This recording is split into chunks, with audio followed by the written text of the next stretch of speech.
Good evening all. Thank you very much for coming to be with us tonight. First of all, I would like to ask everybody to silence your phones, and we'll start. Founded in Jerusalem in 1892, the National Library of Israel serves as a collective memory of the Jewish people worldwide and Israelis of all backgrounds, religions, and faith. Its collections tell the historical, cultural, and intellectual story of the Jewish people, the state of Israel, and the land of Israel and its region throughout the ages. Now, while continuing to serve as Israel's preeminent research library, the National Library has recently embarked upon an ambitious journey of renewal to encourage diverse audiences in Israel and around the globe to engage with its treasures in a new and meaningful ways. This process is being led by my good friend of many years, David Bloomberg, who sits here with us. David. He is the energetic chairman of the National Library Board, and I'm honored to serve on the National Library Board of Directors and to be a member of the Israeli Friends of the Library, and the chairman of the Friends of the Israeli Library is here with us. Welcome. The renewal is taking place through a range of innovative educational, cultural, and digital initiatives, as well as through a landmark home designed and known by the known architects Herzog and de Meuron. And if you get out from here, you can see it. Even this evening, it's built, and you see the lights of the area of the building of the new library. The new campus now being built next to the Knesset is scheduled to be completed in 2021.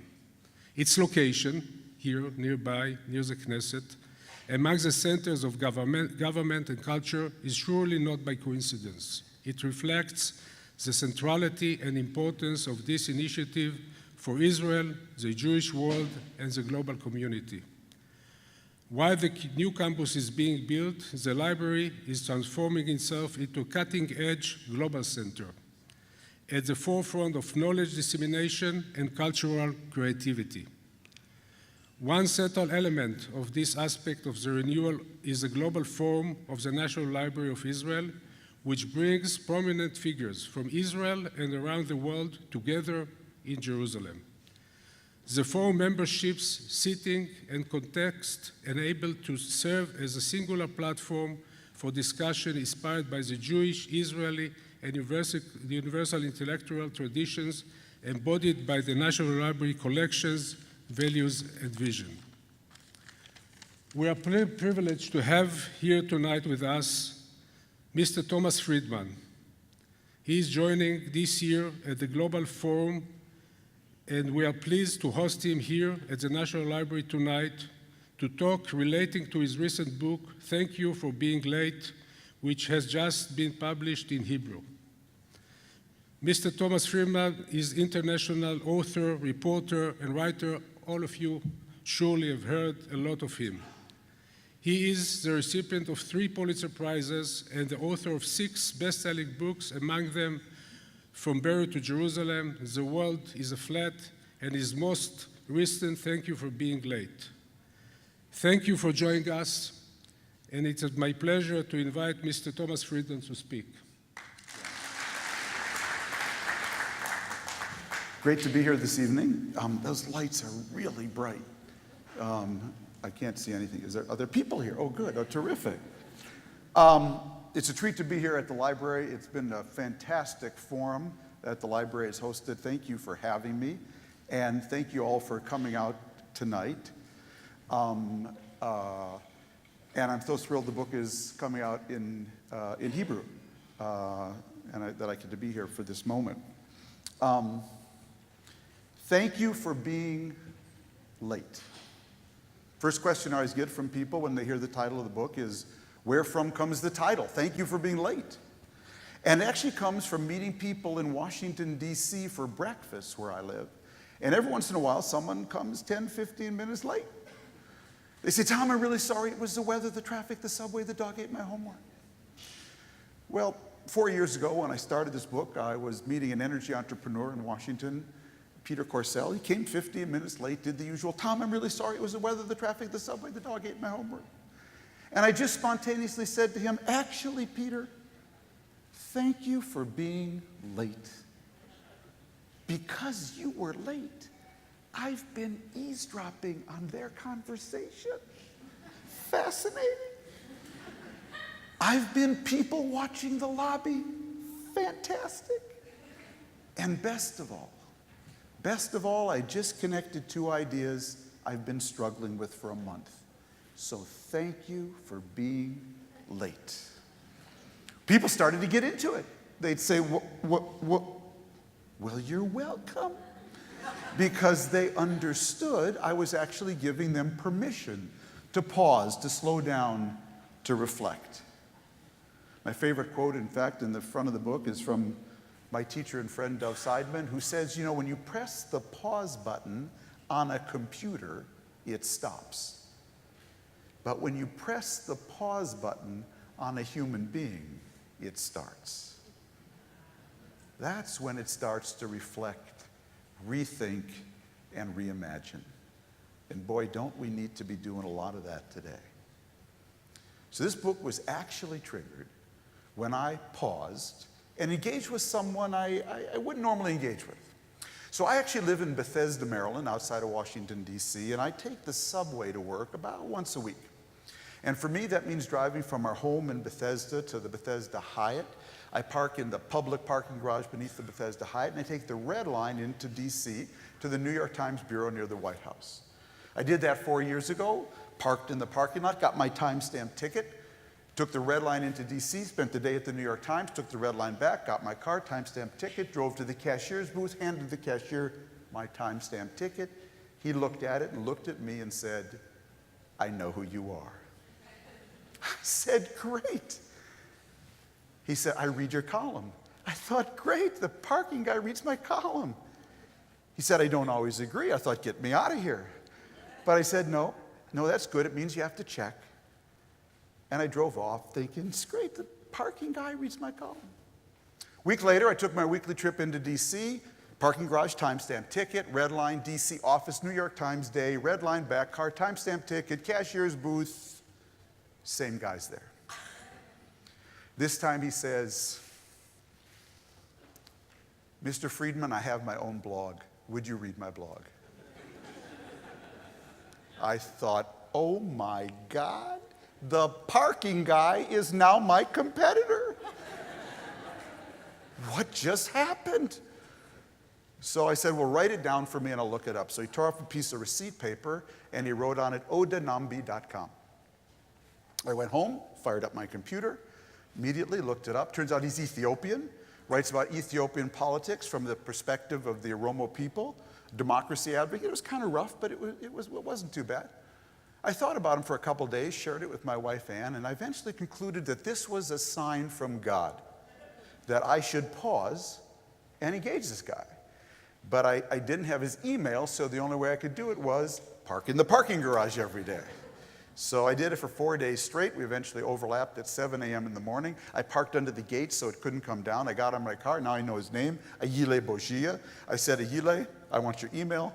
I'd like to send you an email. And that evening, I began an email exchange with him. I saved them all, so they're all in the front of the book. They're kind of funny. But I basically said to him, I have a proposition for you.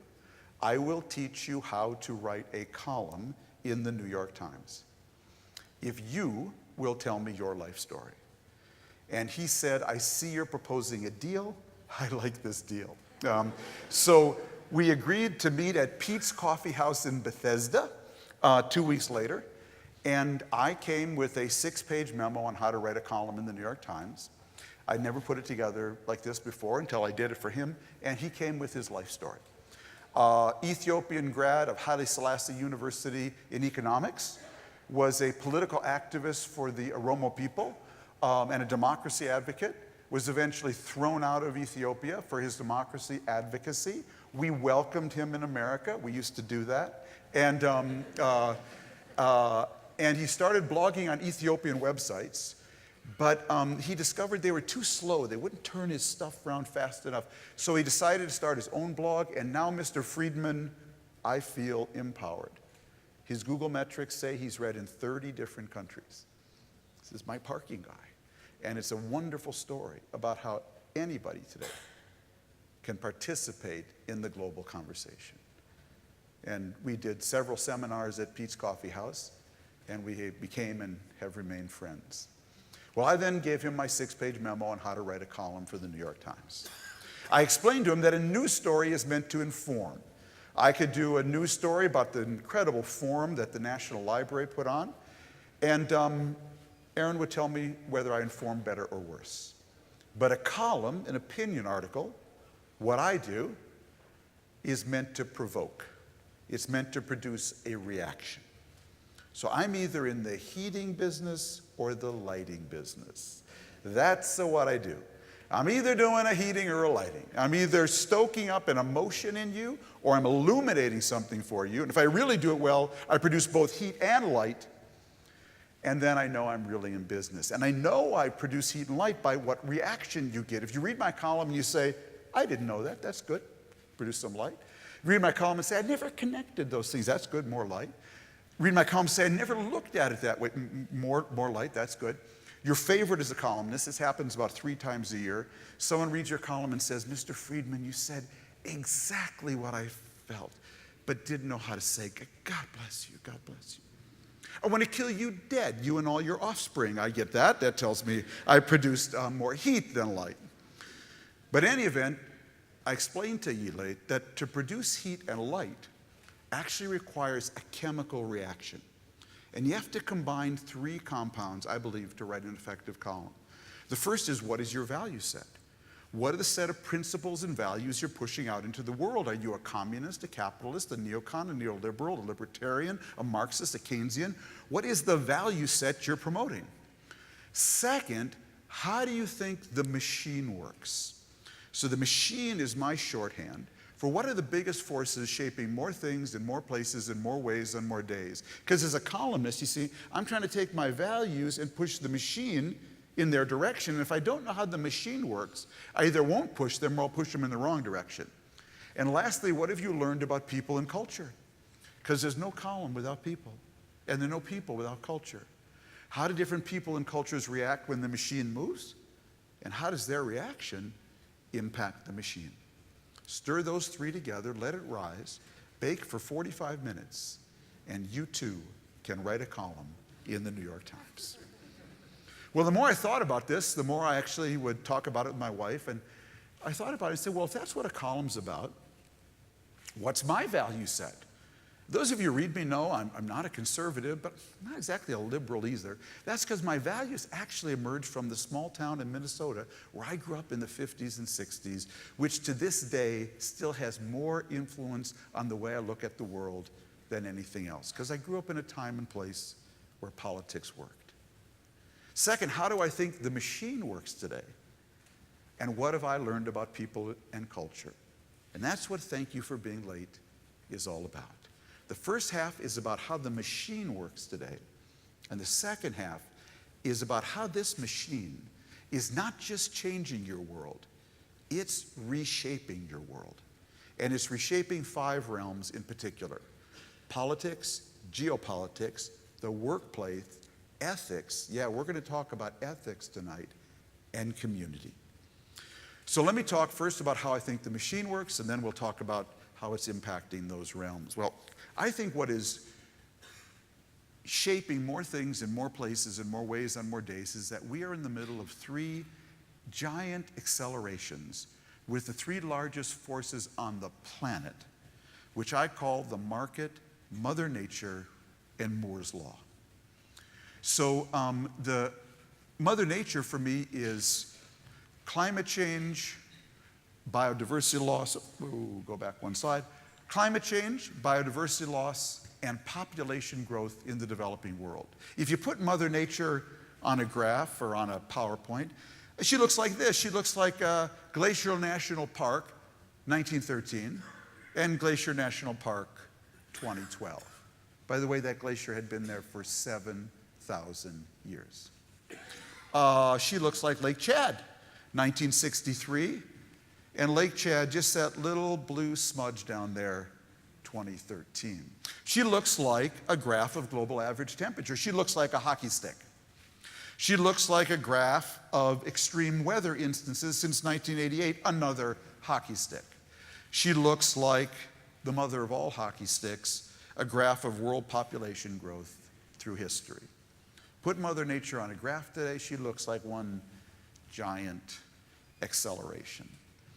The market for me is globalization, but not your grandfather's globalization. That was containers on ships and planes. What's actually globalizing the world today is digital globalization. The way everything's being digitized and globalized through PayPal, Twitter, Facebook, MOOCs. Put it on a graph, it looks like another hockey stick, a graph of total data consumed per month. It looks like a graph of mobile cellular subscriptions in the United States or Israel or Jordan. It looks like another hockey stick. And put her on a graph, she looks like a graph of global internet users, another hockey stick. Finally, Moore's Law.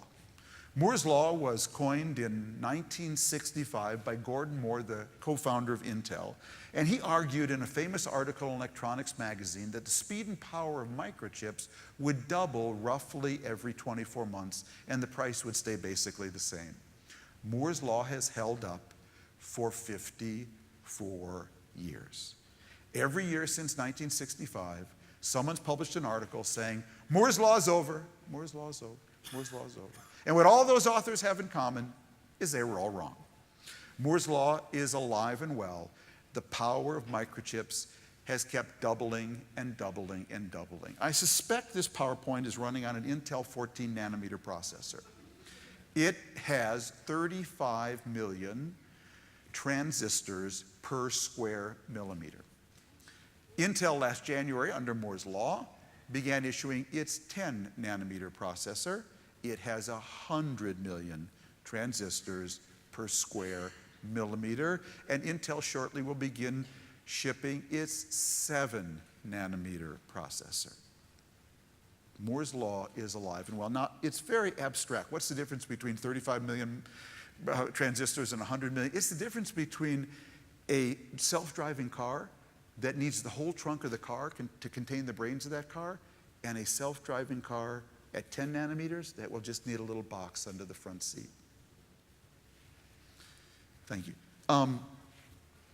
So there's a story told in Silicon Valley of the man who invented the game of chess.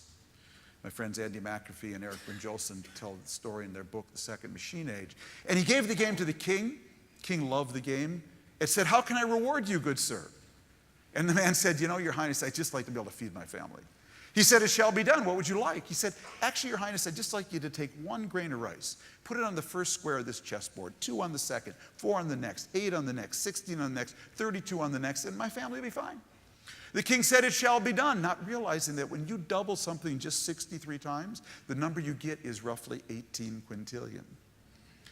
More rice than existed on the planet, and as Andy and Eric say in their book, in terms of microchips, we just entered the second half of the chessboard, where the doubling starts to get really high, and you start to see some really funky stuff.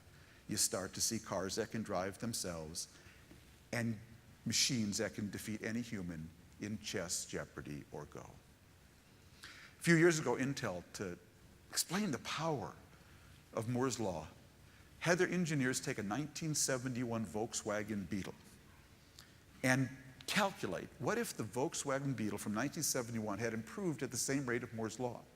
And they estimated that if it had, today that Beetle would go 300,000 miles an hour, it would get 2 million miles per gallon, and it would cost you 4 cents. You'd be able to drive it your entire life on a single tank of gas. That is the power of the technological exponential now driving our life. The argument on my book is that these three accelerations, they're not just changing your world. They're all interweaving now, and they're reshaping your world. Politics, geopolitics, the workplace, ethics, and community.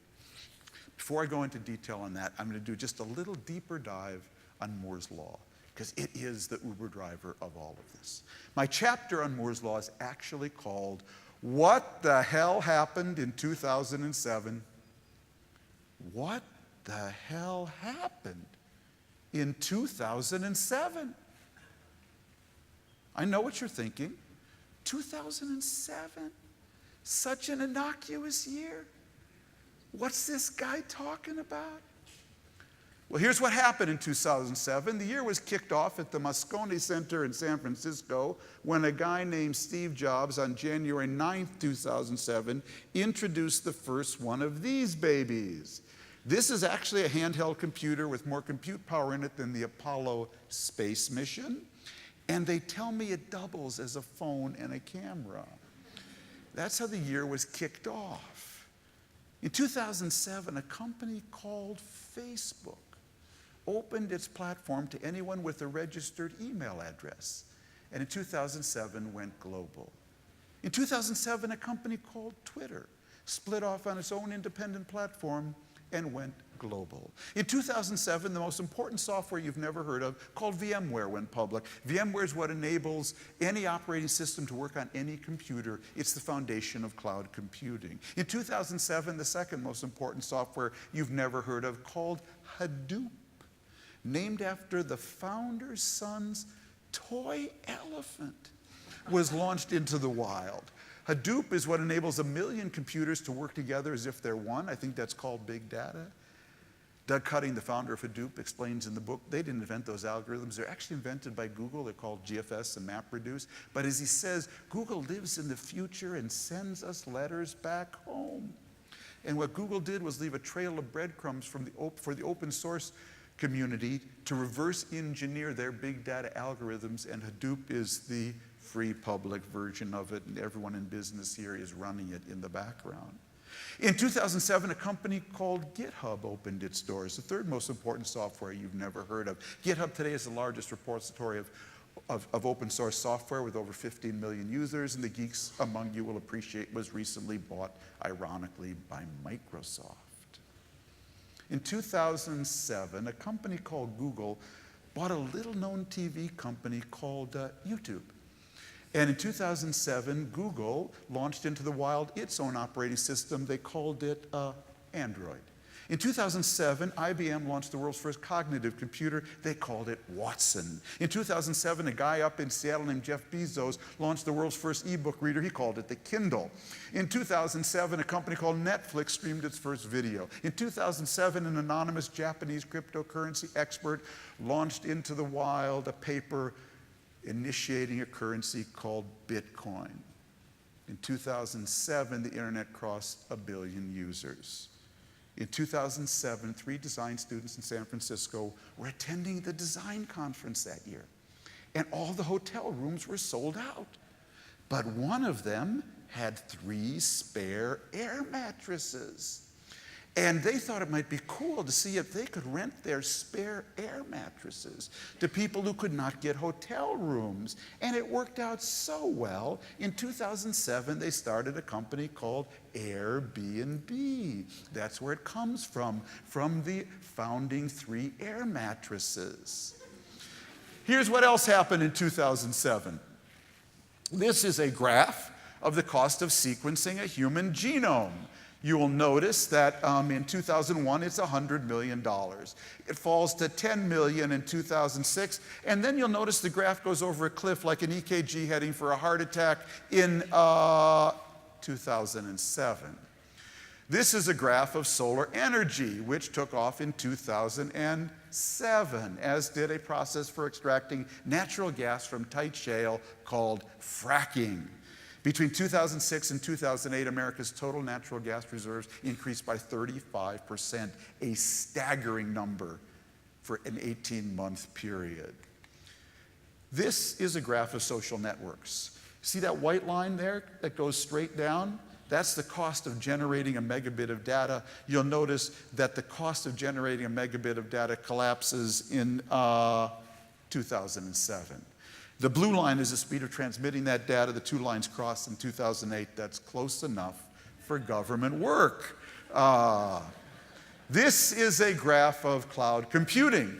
And you'll notice the first year we are able to get statistics for cloud computing is 2008, which pretty much means the cloud was born in 2007. In 2007, Intel went off silicon for the first time to extend Moore's law. It introduced non-silicon materials into its microchips. In 2005, Michael Dell, the founder of Dell Computers, retired.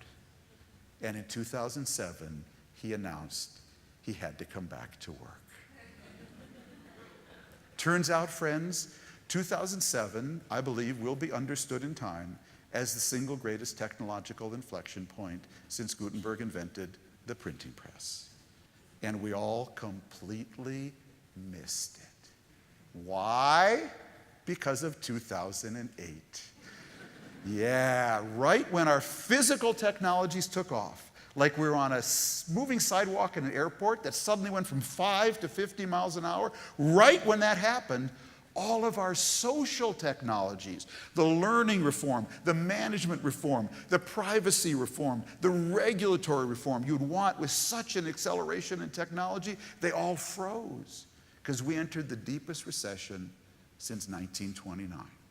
And in that gap between what happened to our physical technologies and what happened or didn't happen to our social technologies, many Trump and Brexit voters were born because many, many people got completely dislocated. What actually happened in 2007? Well, that computer running this PowerPoint, like all computers, basically has 5 key parts.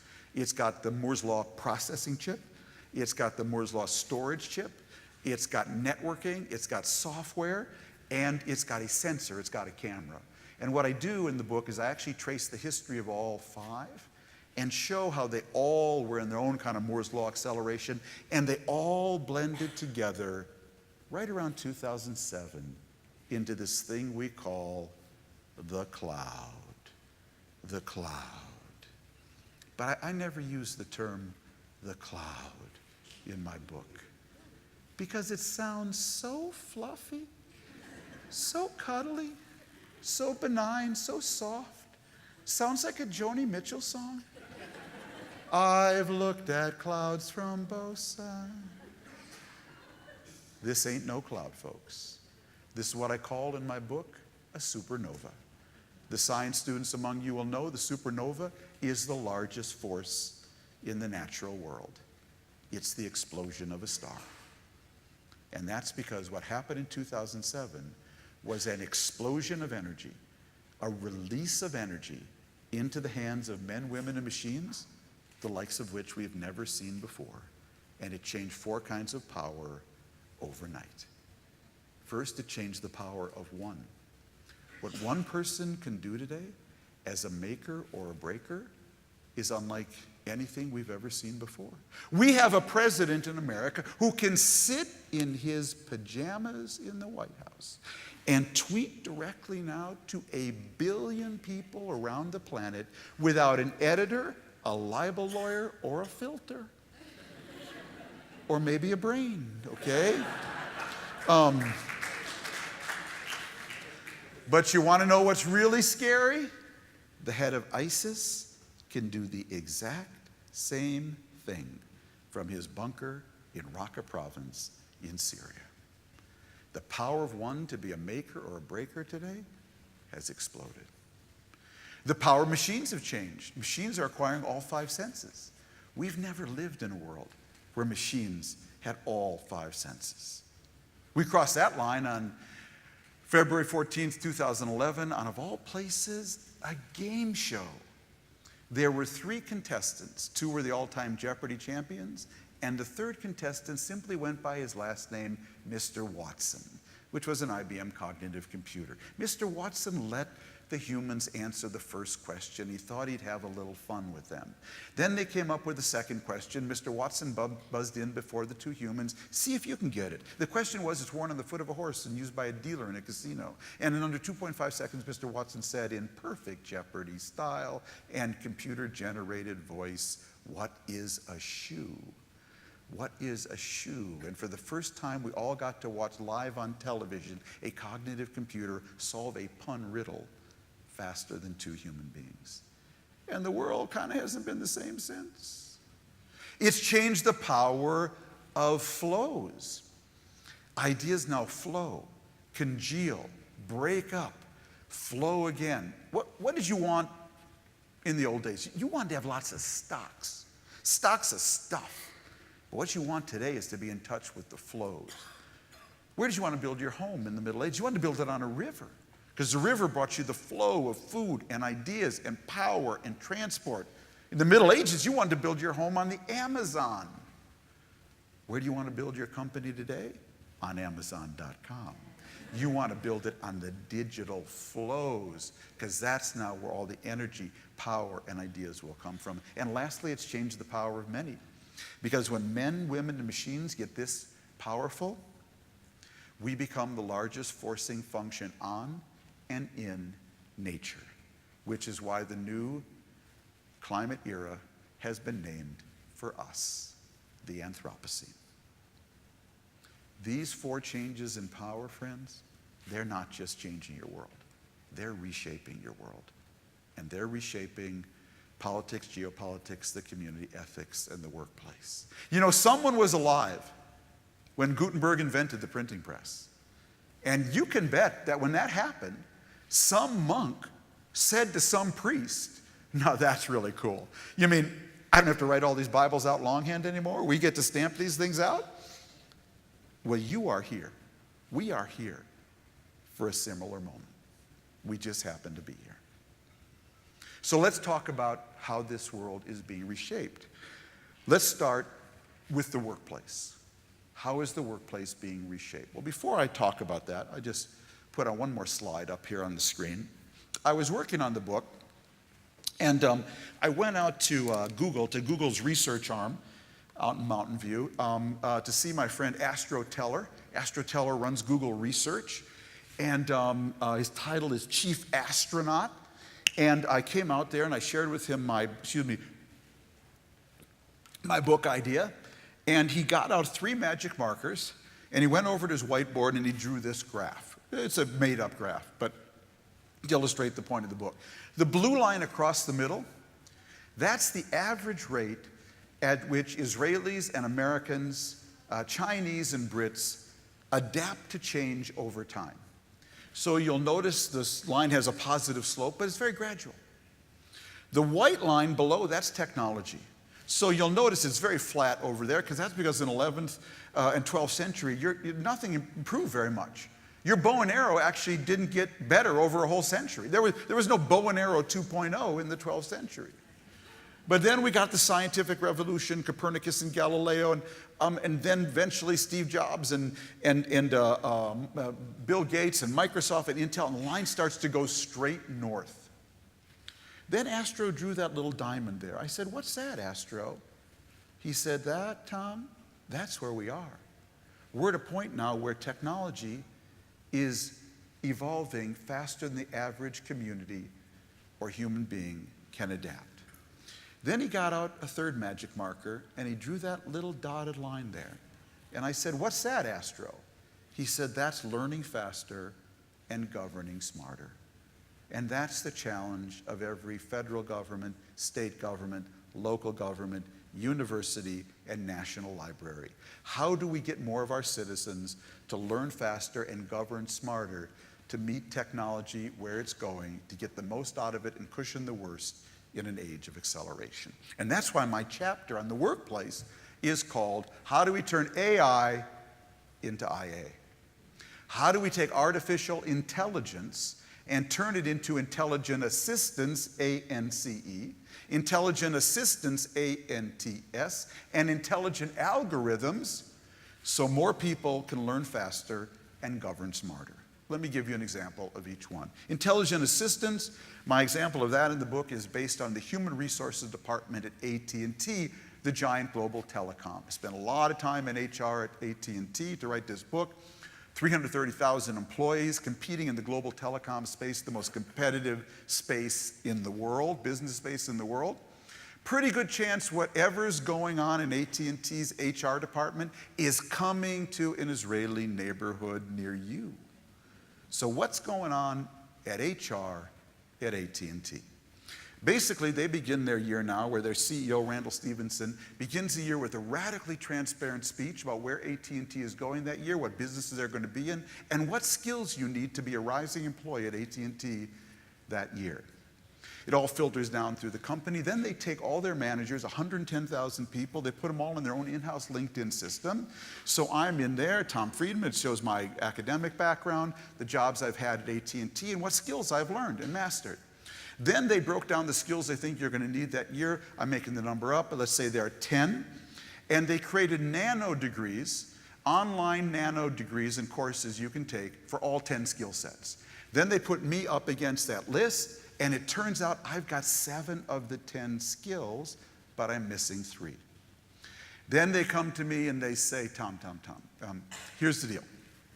We will give you up to $8,000 a year to take the nano degree courses for the skill sets you're missing. In fact, we heard you're interested in the Middle East. You want to take a course in geography? We'll pay for that as well.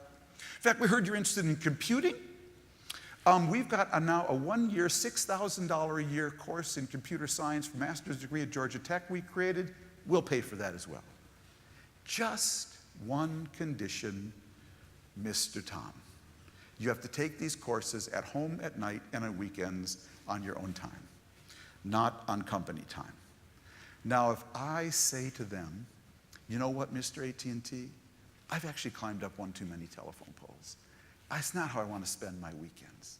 They now have a wonderful severance package for me, but I won't be working at AT&T much longer. What is AT&T's new social contract with their employees? It's very simple. You can be a lifelong learner at AT&T. You can be a lifelong employee at AT&T, but only if you're a lifelong learner. If you are not ready to be a lifelong learner, you can no longer be a lifelong employee at AT&T. And that is the social contract coming to an Israeli neighborhood near you. And that's why one of my great teachers who's here tonight, Heather McGowan, likes to say to me, Tom, never ask your kids what they want to be when they grow up. Because whatever it is, not going to be here unless it's policemen or firemen. Only ask your kids how you want to be when you grow up. Will you have an agile learning mindset? Will you be predisposed to be a lifelong learner? And that's why another teacher of mine, Marina Gorbis, who runs the Institute of the Future, says, if I were giving this talk here 15 years ago, the first 20 minutes of this talk would have been about the digital divide, terrible digital divide. Tel Aviv's got internet, Kiryat Shmona doesn't. Israel's got internet, Jordan doesn't. Amman's got internet, Aqaba doesn't. Big digital divide in the world, and it really mattered. Today, the digital divide is disappearing. In 5 years, trust me, anyone who wants an internet connection on their cell phone will be able to get one. And when that happens, the most important divide in the world is going to be the self-motivation divide. Whose kids have the self-motivation to be lifelong learners long after they've left home, and mom and dad are not there to say, Tommy, have you done your homework? And that has a lot of people freaked out. Because I think in Israel and in America, our countries were built by people, we told them what to do and they did it. And we owe them a huge debt of gratitude. Unfortunately, going forward, just doing what you're told is not going to cut it. And therefore, this self-motivation divide is going to become more and more important. That's intelligent assistance. My example of intelligent assistant is the janitorial department at Qualcomm, another company I spent a lot of time with in San Diego. Qualcomm made the inside of your iPhone. All the chips and software that didn't come from Apple was made by Qualcomm. That's why Apple is always suing Qualcomm over patents. So they have a 64-building campus in San Diego, and 3 years ago they took all their buildings and they put sensors everywhere. On every light, every drain, every faucet, every pipe, every computer, every cooling system, every heating system. They put sensors on everything, and then they beamed all that data up to the cloud, up to the Supernova, and then they beamed it back down onto an iPad with an incredibly friendly user interface for their janitors. So if I leave my computer on or a pipe bursts above my head, the janitor knows it before I do. They just swipe down to see who to call or how to fix it themselves. Qualcomm turned their janitors into maintenance technologists. Their janitors now give tours to foreign visitors. What do you think that does for the dignity of a janitor? Because he or she now has an intelligent assistant enabling them to learn faster and operate smarter. Last example, intelligent algorithm. So the SAT exams have been in the news a lot in America lately, if you've followed that. As you all know, or those of you who've gone to college in America, you have to take the PSAT exam in 11th grade to test your math and verbal skills in order to get ready for the SAT exam in 12th grade. That'll determine whether you get into the Hebrew U, Yale, or Oxford, or whatever school you want to go to. What a lot of American parents do, of course, is they go out and hire a tutor. Those who don't pay $1 million to someone to fake their scores. They go out and hire a tutor for $200 an hour from Kaplan to goose their kids' scores a little bit. A totally legal, but a completely rigged game. Because if you come from a neighborhood or a family that can't afford a $200 an hour tutor, you're at a real disadvantage. So 3 years ago, the College Board that administers the SAT exams and Khan Academy, the online learning platform, created an online learning intelligent algorithm for free PSAT and SAT prep. Now I take my PSAT exam in 11th grade. I get the results back. They say, Tom, you did really well in verbal. You could be a journalist. But you have a problem with math. Specifically, Tom, you have a problem with fractions and right angles. It then takes me to a practice site just for my weakness on fractions and right angles. If I do well there, it takes me to another site that offers Tom, you could be in AP Math. Moi? In AP Math? No one in my family's ever been in AP Math. No one in my neighborhood's ever been. No, you could be in AP Math. And if I do well there, it takes me to another site with 180 college scholarships. Last year, 3.2 million American kids got free PSAT and SAT prep on this intelligent algorithm. Now, I probably bet you a lot of money that none of you have heard about any of this. And that's because you've been following our politics. And nobody has actually been talking about any of this stuff.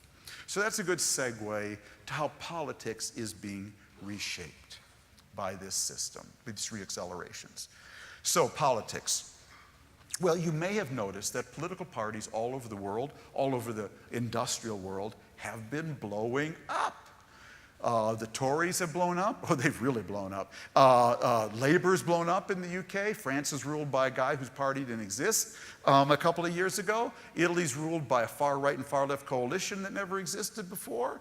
The Republicans blew up under Trump, and the Democrats will blow up as soon as they get into power. So actually, political parties all over the world are blowing up.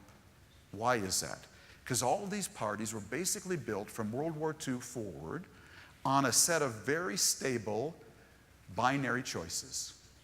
Capital versus labor, big government, high regulation, small government, low regulation, open versus closed, open to trade, open to immigration versus closed, social norms to be banned and social norms to be permitted, transgender rights, gay marriage, etc., and green versus growth. And those 5 binary choices were so stable for all the 50 years after World War II that every party was just the assemblage of one side or the other. Christian Democrats, Social Democrats, Tories and Labor, Democrats and Republicans. What happened? What happened was my 3 accelerations.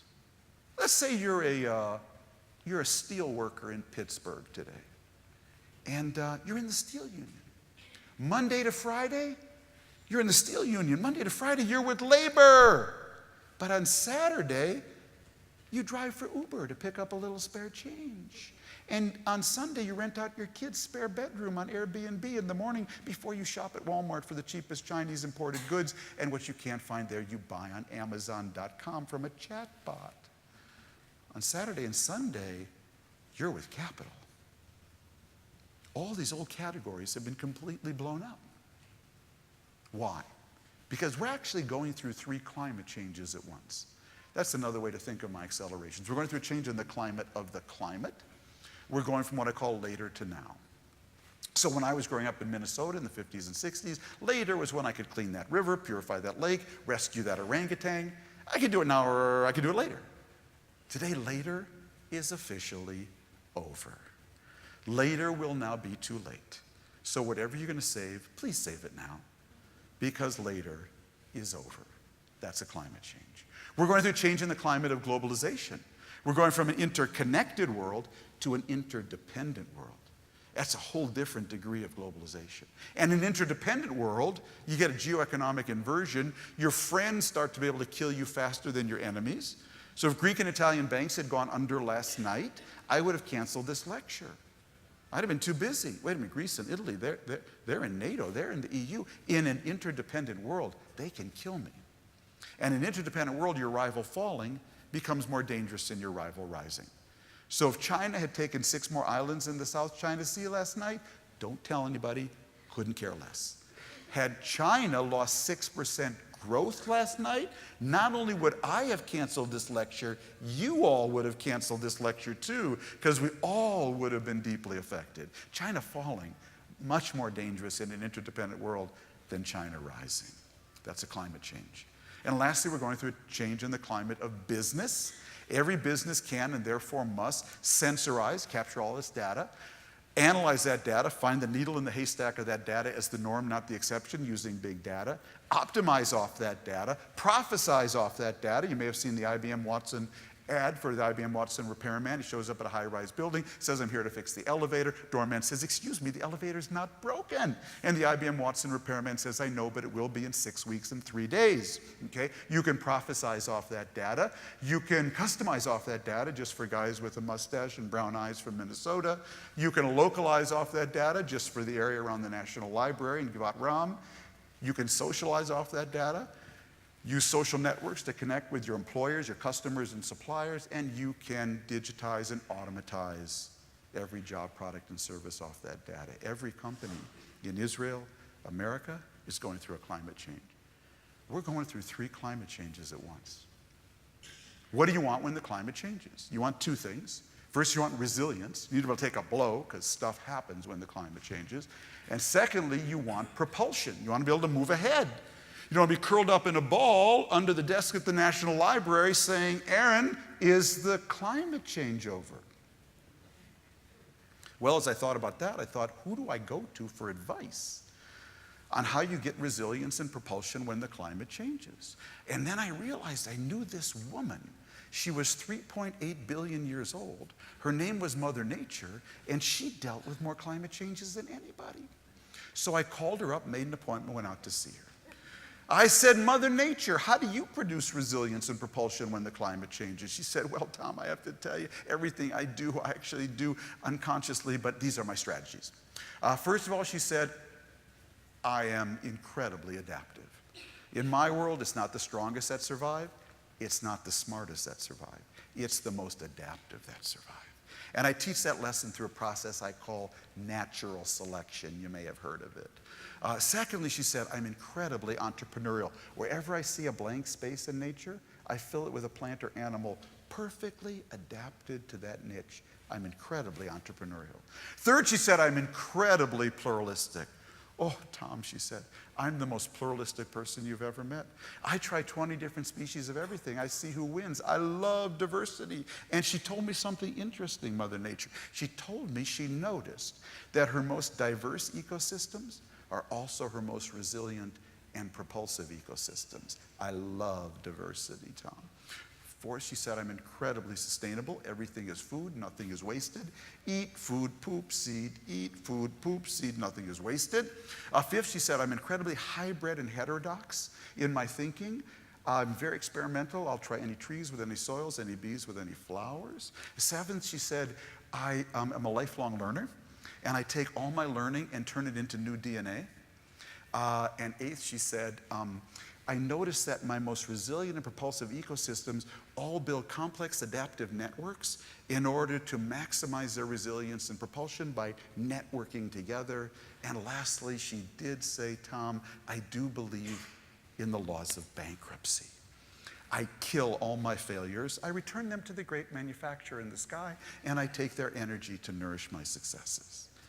My argument is that the National Library, the company, the country, the community in Israel or America that most closely mirrors Mother Nature's strategies for building resilience and propulsion in the middle of 3 climate changes at once is the one that will thrive in this age of acceleration. And that's why when I was writing the book, it was in the middle of Hillary Clinton running against Donald Trump. And so I imagined what would have happened had Mother Nature run against Trump and Clinton. I created Mother Nature's political party based on these principles. Of course, it's just a proxy for my own politics, never mind. But I do believe eventually this is where parties will have to go. So much for politics. What about geopolitics? Big issue for Israelis. So basically how my accelerations are changing geopolitics is that just as average is over for every worker today, so average is over for every country today. What's happening to workers is happening to countries. Basically what's going on, my chapter on this subject is called Control versus Chaos. It's taken from the sitcom Get Smart. Some of you maybe you look old enough to have remembered that show. You remember Don Adams, the spy, worked for a global secret agency called Control, and their worldwide enemy was called Chaos, spelled K-A-O-S. The authors of that show were ahead of their time, because the great geopolitical divide in the world today is between the world of control and the world of chaos, the world of order and the world of disorder. Why? Basically, we all know the world was governed by empires for millennia. The Byzantine Empire, the Ottoman Empire, the Roman Empire, really until the 19th and 20th century when we all got carved up into nation states. So much so, after decolonization, World War I, and then World War II, we woke up in 1945 with 192 nation states. And the 50 years after World War II were a great time to be a weak little state, to be an average state. Why? First, because there were 2 superpowers throwing money at you, foreign aid, weapons, building your government house, educating your kids at Patrice Lumumba University in Moscow or Wichita State in America.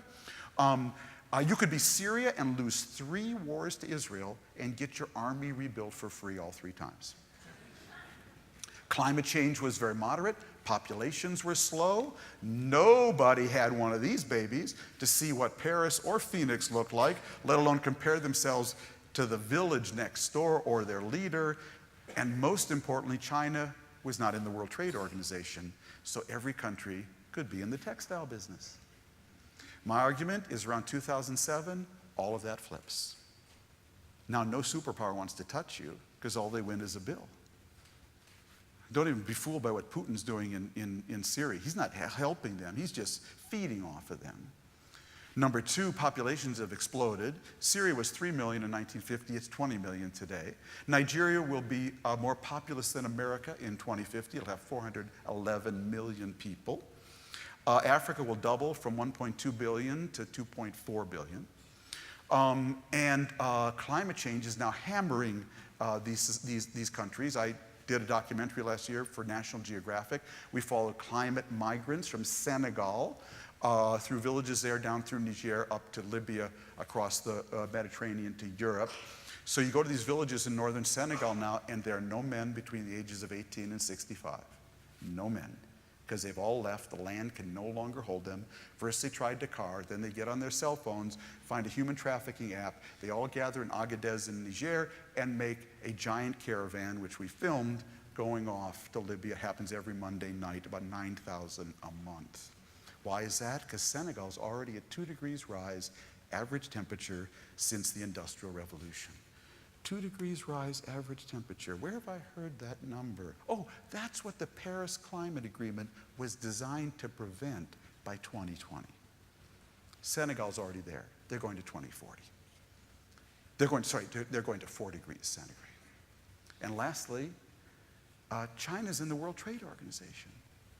So nobody can be in the textile business.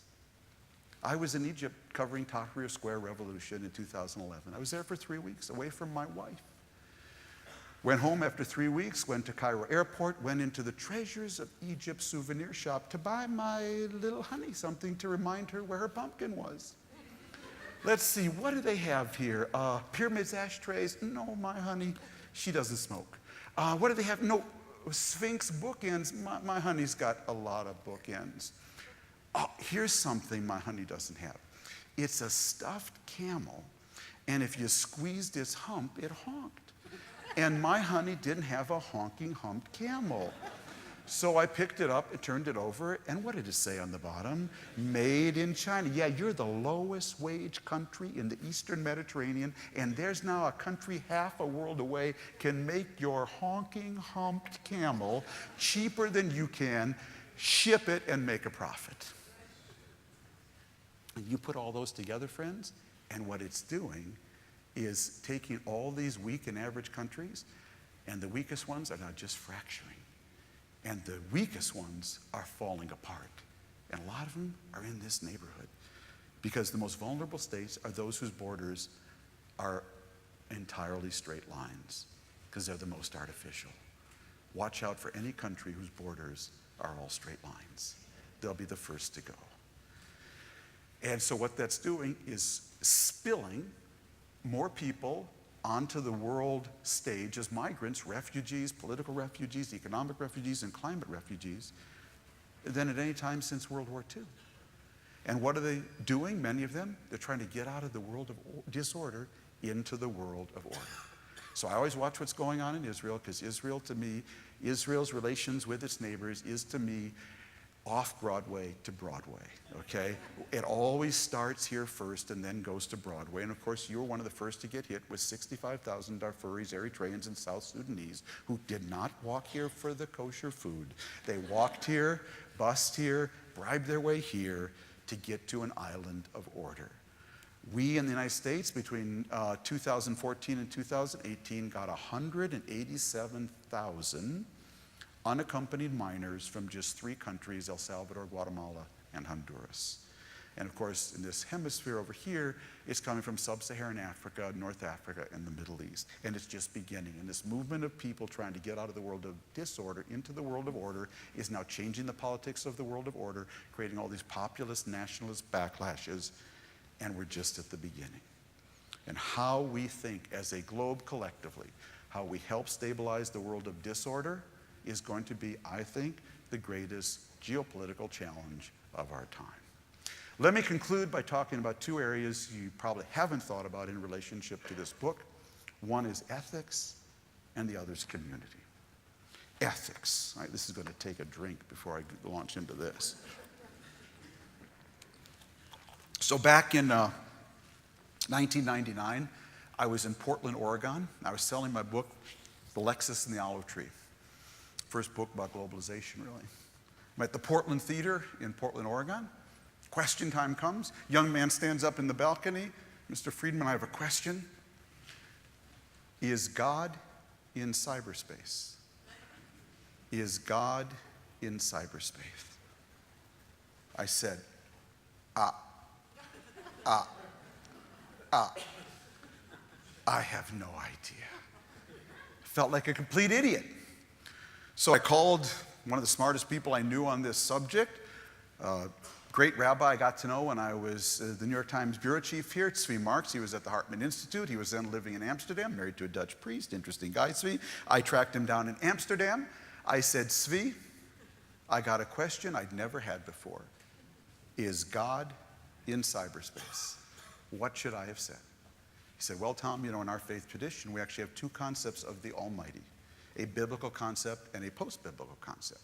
The biblical concept says the Almighty is almighty. He smites evil and rewards good.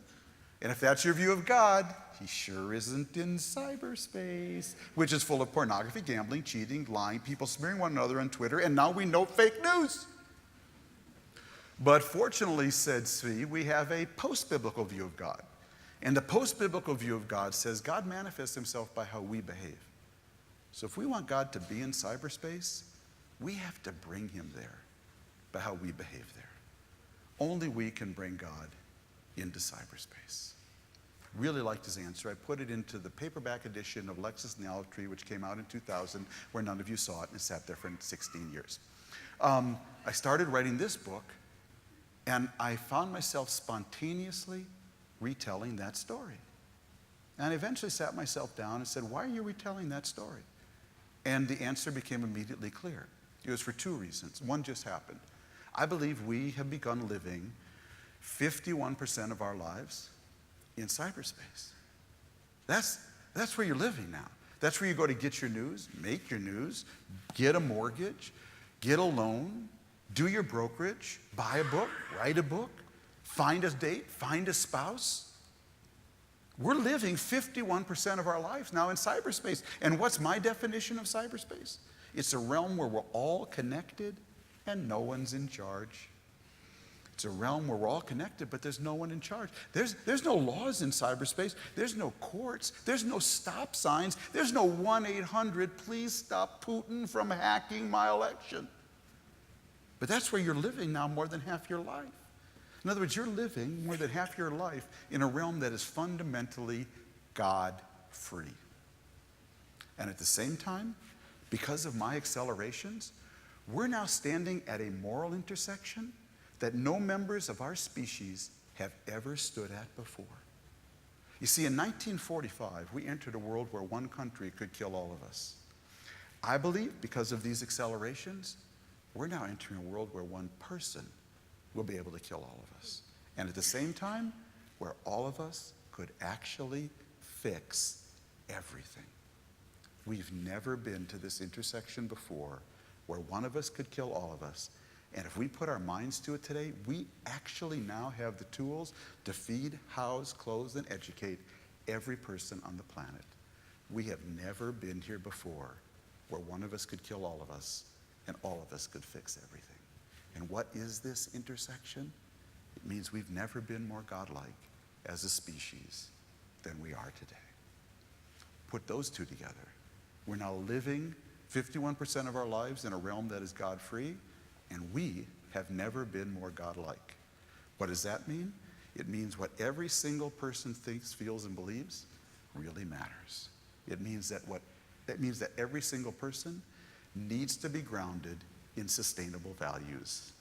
And at a minimum, the golden rule, do unto others as you wish them to do unto you, because we now live in a world where more people can do unto you farther, faster, deeper, cheaper than ever before, and you can do unto others farther, faster, deeper, cheaper than ever before. Think of what story you're wrestling with, that Iran hacked Benny Gantz's cell phone. I mean, they did unto Benny Gantz. Everyone needs to be in the embrace of the golden rule, that every faith, culture, and tradition has their version of it. I know what you're thinking. I actually gave this part of my talk as the graduation address at Olin College of Engineering 2 years ago. And I said to the parents there, I know what you're thinking. You paid $200,000 so your kid could get an engineering degree. And who do they bring in for the commencement speaker but a knucklehead promoting the golden rule? Is there anything more naive? And what I told them is what I will tell you. In this new age of acceleration, naivete is the new realism. Because I'll tell you what's really naive. Thinking we're going to be okay in a world that gets this interdependent and super empowered, you die. In a world that gets this interdependent and men, women, and machines get this super empowered, and everyone is not in the embrace of the golden rule. So where does the golden rule come from? It actually comes from two places, I believe. This is where you learn it: strong families and healthy communities. I'm not an expert on strong families. I hope I built one, but I would never presume to lecture on that subject. But I am an expert on healthy communities because I grew up in one, a little town outside of Minneapolis, Minnesota, called St. Louis Park. And that's why my book, after all this talk of technology and computers and acceleration, ends in the little town where I learned the golden rule. What's the story? Very short story. My parents emigrated from Russia. My grandparents emigrated from Russia, the Pale of Settlement, to Minnesota around the early 20th century. My parents were both born in Minneapolis. Minneapolis was the capital of anti-Semitism in America in the 30s and 40s until Hubert Humphrey became mayor and cleaned it out of city government. Big hero in our house. Humphrey, before he did black-white civil rights, actually practiced on anti-Semitism. In Minneapolis, the entire Jewish community lived in a ghetto in the north side of the city with African Americans, not because we were integrated there, but because we were both isolated there. Until World War II. After the war, the Jews were able to get out, and so between 1953, when I was born, and 1956, virtually the entire Jewish community of North Minneapolis moves to one town on the edge of the city called St. Louis Park, the only one that had enough housing stock to take them and did not have restricted covenants banning the sale of homes to Hebrews. So my aunt and uncle moved one door this way, my other uncle moved one door that way, and overnight, a little town that had been 100% white, Protestant, Catholic, Scandinavian became 20% Jewish and 80% white, Protestant, Catholic, Scandinavian.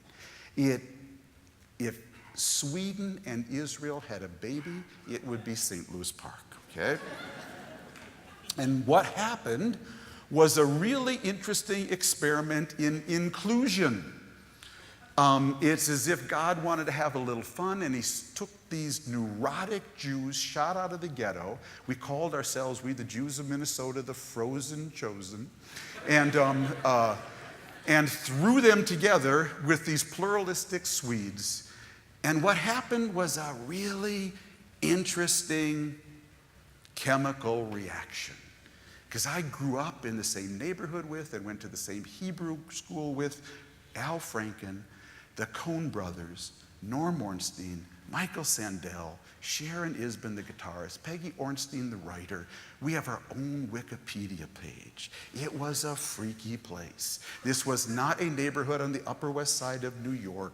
This was a one high school town outside of Minneapolis. The Coen brothers movie, A Serious Man, was about our Hebrew school. They even used the names of our Hebrew school teachers. They wanted me to be in it, but I couldn't schedule the time home when they were doing it. It was an amazing experiment in inclusion, and it had a huge impact on all of us, because it infused in all of us an incredible civic culture, because we grew up at a time and a place where politics worked. I took it into journalism, Frank in turn took it into politics, Norm Ornstein took it into political science, Peggy Ornstein took it into writing, the Coen brothers took it into film. It had a huge impact on all of us. My mother was a radical liberal, but we had a congressman from St. Louis Park. His name was Bill Frenzel. He was a Republican. He ran every 2 years with a sign out on the highway. It just said Frenzel for Congress and never said which party he was from. And my mom voted for him all 12 times he was sent to Congress. And my congresswoman today is Ilhan Omar. Basically, what we learned back there in Minnesota is something we call Minnesota nice. Hard to explain Minnesota nice to people who haven't been there, but it is a civic culture.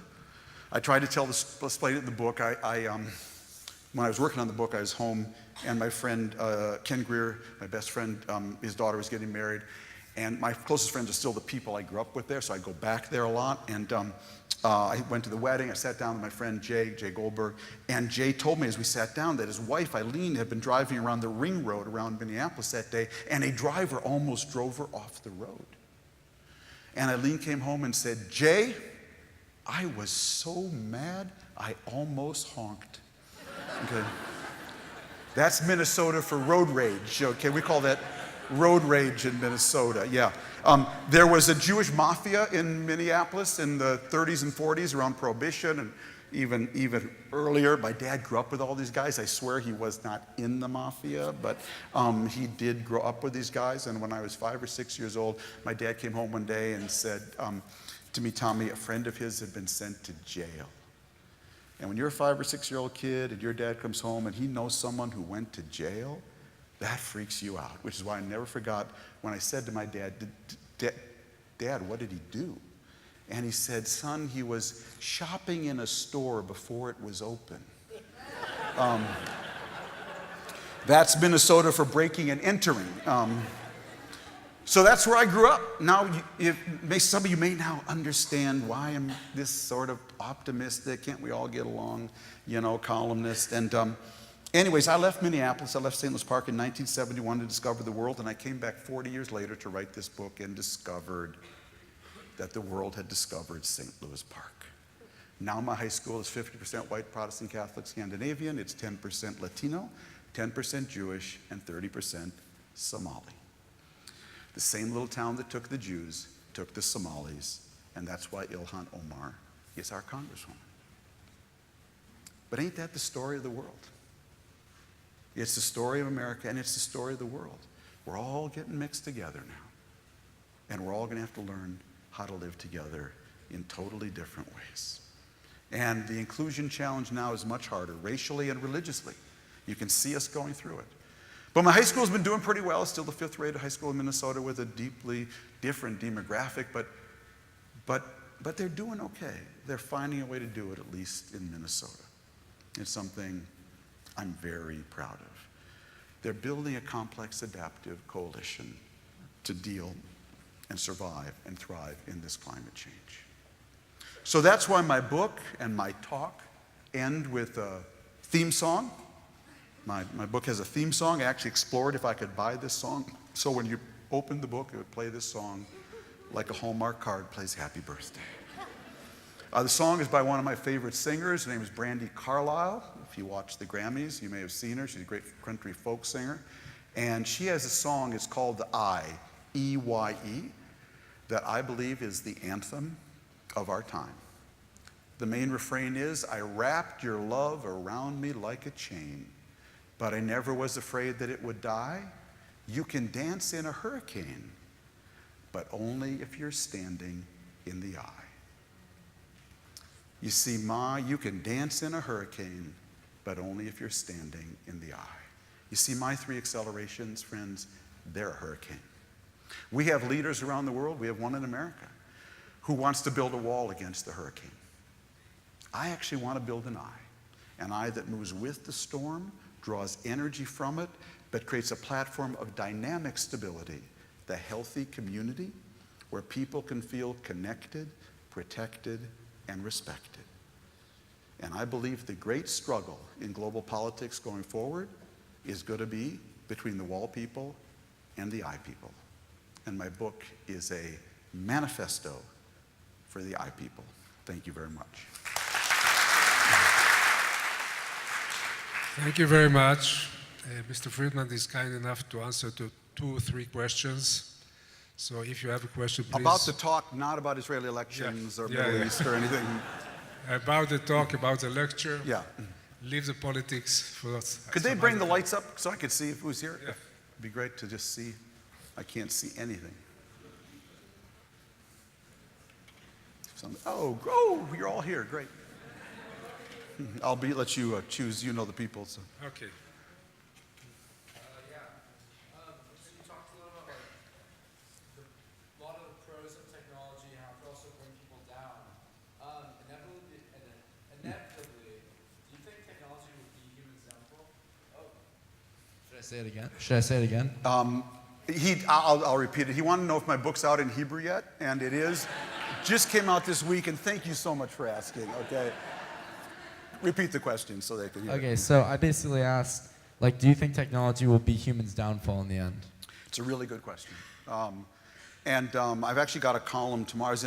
I was in Jordan all last week, And it's just really interesting to see what's happening on technology there. And I think if you look at that, you look at the New Zealand story, Facebook, all of these things, I think what we're seeing right now is that what's scary about it to me is that social networks and these cyber tools, they're making efficient authoritarians even more efficient. China, its ability to use facial recognition, cyber spying to create a social score around you or me and then control us through that means. It's making inefficient authoritarians really fragile. That's Jordan. It's because suddenly all the people now can be screaming at the king. And I think it's making democracies ungovernable. So I'm really worried. I think these things, one of the most interesting, for me, interviews in the book was with Wael Hunaim, who's the Google guy who started the Facebook revolution in Egypt. And he said something really interesting. He said, we could not have mounted the Tahrir revolution, the Facebook revolution in Egypt without Facebook. We could not have mounted it without Facebook, and we could not make it work with Facebook.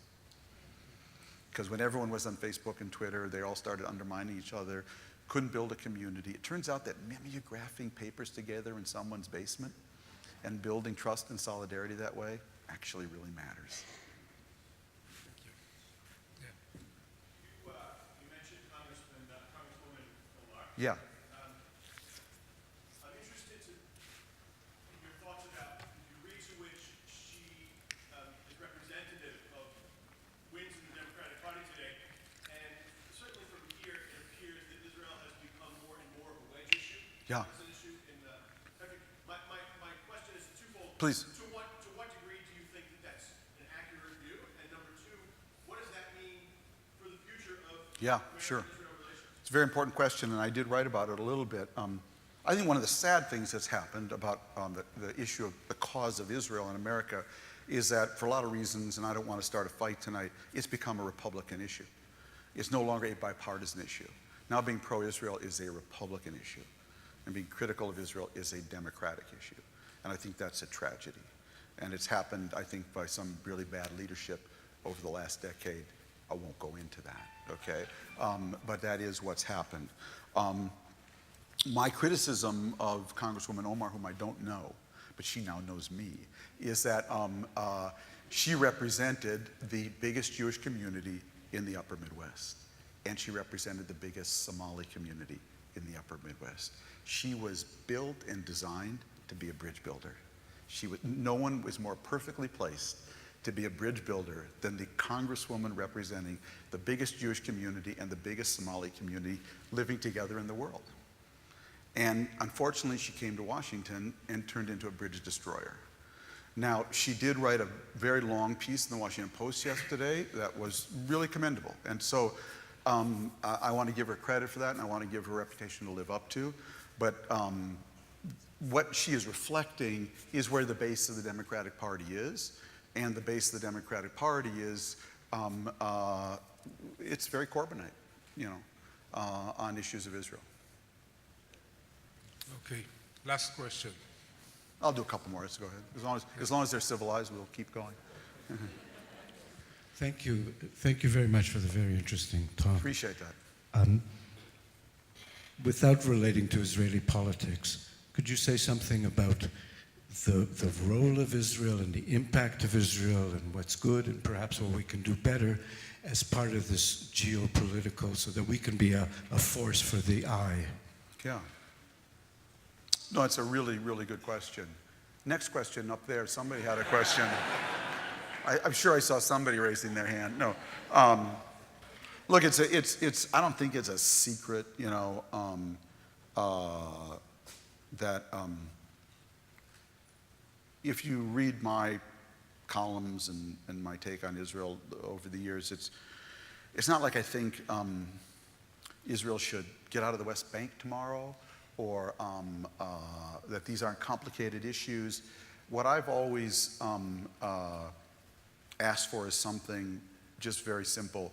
I'd love to see Israel use the incredible creative imagination it applies to science and health and architecture and so many things, to apply that same imagination to finding a way to separate from the Palestinians. By the way, I don't know if it's possible. I sure know it's not easy. But I'd like to wake up and be able to say, I separate, live together, whatever people decide, okay? Again, I'm not going to go there, but I would like to see that imagination be applied to that, and not somewhat, not advertisements about fascist perfume. Yeah. Probably time to go. We'll do one more. Yeah, you right there. You look nice. Yeah, you. Yeah.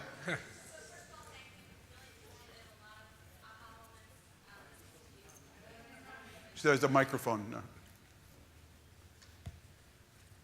Thank you. Really informative and a lot of clarity on a lot of subjects. I think that for me, I'm looking for, I didn't know I came looking, but now that I'm leaving, I'm looking for a takeaway.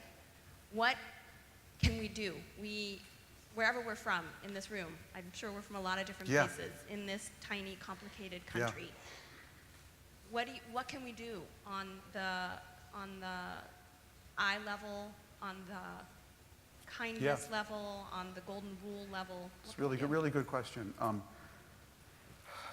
more of an analyst than a politician, so, but I can tell you how I'm spending a lot of my time now. I'm spending a lot of time in communities in America. You see, the real emotional backstory of this book was that I covered the Middle East for 35 years, and I kind of looked back one day and realized that pretty much everything I supported failed. Oslo, Arab democracy in Arab Spring, democracy in Iraq. If it were baseball, I was actually kind of batting 0-0-0, to be honest, And so I decided to kind of focus on America. I wrote a book with Michael Mandelbaum called That Used to Be Us, How America Lost Its Way and the World It Invented and How We Can Come Back. I coined the phrase nation building at home. Obama picked up on that, and I really was sort of into that. And then I woke up one day, and I looked around, and I realized that the Middle East had followed me home, that we had become Sunnis and Shiites. We called them Democrats and Republicans, but we were getting as tribalized as the people I ran away from. So what I decided to do is go back to my hometown in Minnesota, which had been the source of my optimism, to see first of all whether I'd made it all up, whether I just remembered it in a nostalgic way. But if I hadn't, what was going on there that maybe I could take back? And so that's kind of the journey I've been on. And the larger theme of the book is I think we're in an age where all national governments all over the world are becoming paralyzed by partisanship. And you see it all over Europe now, you see it everywhere. And so in an age of acceleration, they actually can't keep up with these accelerations. Meanwhile, at the other extreme, you have the single family. They're too weak to keep up with these accelerations. So I believe it's actually the healthy community that is going to be the proper governing unit of the 21st century. Not that we don't need effective national governments. Of course you do, for taxes and healthcare and security. But I think if I were running for office right now, I'd be running as a progressive localist. How do I push more and more authority down to the highest trust level? Because government moves at the speed of trust. My teacher, Dov Seidman, in the book says trust is the only legal performance-enhancing drug. Trust is the only legal performance-enhancing drug. So if you got to go fast, you need a high trust, and that's happening at the community level in America. By the way, not everywhere. So the cliche about America is that we're a country divided between two coasts that are liberalizing, pluralizing, globalizing, and diversifying. And then there's flyover America, where everyone's high on opioids, voted for Trump, and waiting for 1950 to come back. That's the cliche, okay? It's absolutely wrong. America is actually a checkerboard. I'm from flyover America. I'll take you to a great community, okay? The country's actually a checkerboard of communities that are rising from the bottom up, and communities that are collapsing from the bottom down, the ones you've read in the grip of opioids, unemployment, and suicide and divorce. So what I've actually been studying is why one goes this way and the other goes that way. So if you want to see my latest thinking on that, last June I did a long essay on Lancaster, Pennsylvania. I profiled Lancaster. The backstory is my book had come out. My lecture agent called and said, you got an invitation from a group called the Hourglass Foundation in Lancaster, Pennsylvania. They want you to do a book talk. They'll pay your fee. Okay, I'll go to Lancaster. A week before I go there, my lecture agent calls and says, I didn't tell you this, but there's a 90-minute reception before your talk with the Hourglass Foundation, which you have to attend. I said, Carlton, you're killing me. A 90-minute reception before I give my talk? That's the deal. So I go out there, go to the reception. I get there. Hi, I'm from the Lancaster Health Coalition. I'm from the Lancaster Children's Coalition. I'm from the Lancaster Neighborhood Coalition. I'm from the Lancaster Lead Abatement Coalition. By the time the 90 minutes were over, I had already arranged to come back and profile the town. They call themselves the Hourglass Foundation because the hour was late. So what they had built, go back to my Mother Nature thing, what they had built was a complex adaptive coalition where the town's business community partnered with the philanthropic community, partnered with the education community, partnered with the public schools, partnered with the social entrepreneur community, partnered with local government. They created a complex adaptive coalition that took the town from a ghost town in the 1990s to what Forbes magazine called last year one of the 10 coolest cities of America. And I told the story about how they did it. And the key players in this transformation were leadership category I'd never heard of before. Do any of you know Giddy Greenstein? He runs Re'ud. He's a great Israeli social entrepreneur. I actually took Giddy with me back to Lancaster because I wanted him to see it. I wanted to see it through another pair of eyes. So Giddy coined this phrase, leaders without authority.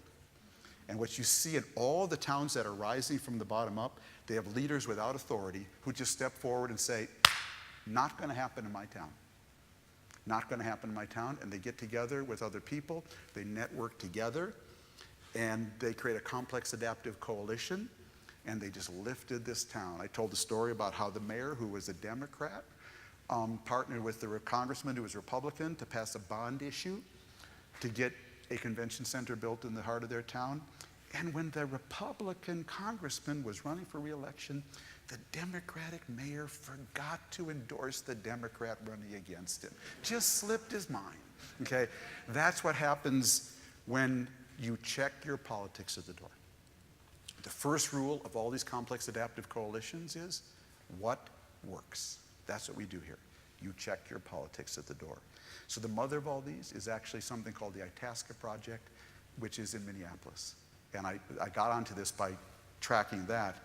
And my speaking requests now, most of them in America, are to visit these communities. People either want to show me what they're doing, or they want to learn how to build a complex adaptive coalition to thrive in this age of acceleration. Unfortunately, Lancaster's here, York, Harrisburg, Reading are here, all falling off planet Earth because they can't build a coalition. And that's the real divide in America. I'm going to go before I really get myself in trouble. Thank you very much. Thank you very much. Okay? Thank you.